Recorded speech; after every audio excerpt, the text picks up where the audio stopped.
حضرت ابو بکر صدیق رضی اللہ تعالیٰ عنہ نے جب لشکر اسامہ رضی اللہ تعالیٰ عنہ کو روانہ کیا تو آپ رضی اللہ تعالیٰ عنہ نے اسامہ کو ان کی سواری کے ساتھ ساتھ پیدل چلتے ہوئے 10 باتوں کی نصیحت اور وصیت کی۔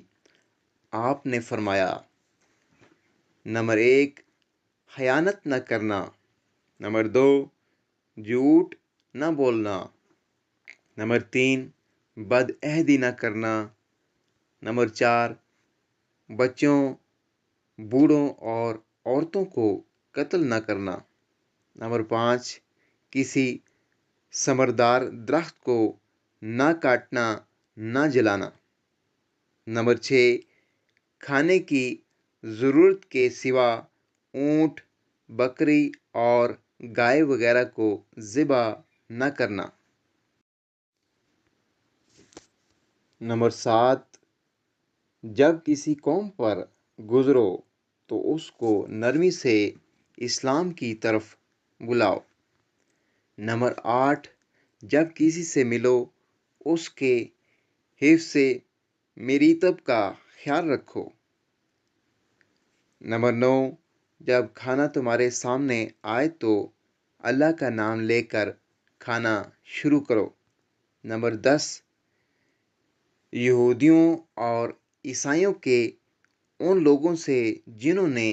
دنیاوی تعلقات سے الگ ہو کر اپنے عبادت خانوں میں رہنا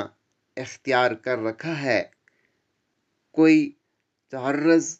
نہ کرو۔ ان تمام کاموں میں جن کے کرنے کا حکم حضرت صلی اللہ علیہ وآلہ وسلم نے تم کو دیا، نہ کمی کرنا نہ زیادتی۔ اللہ کے نام پر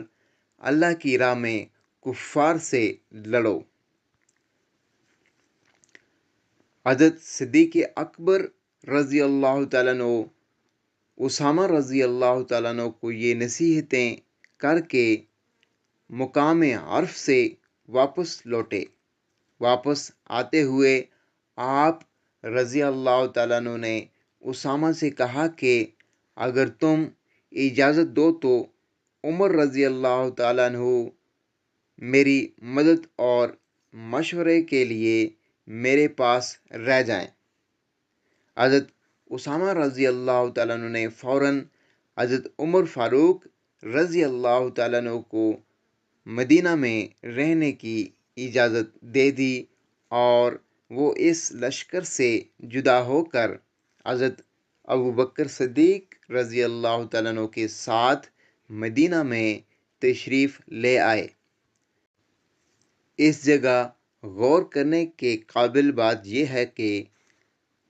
خلیفہ وقت اپنے حکم سے حضرت عمر فاروق رضی اللہ تعالیٰ عنہ کو روک سکتے تھے، مگر انہوں نے حضرت اسامہ رضی اللہ تعالیٰ عنہ سے باقاعدہ اجازت حاصل کرنی ضروری سمجھی۔ یہ بھی اس لشکر کے لیے ایک نہایت ضروری اور اہم نصیحت تھی جو خلیفہ وقت نے اپنے نمونے کے ذریعے کی۔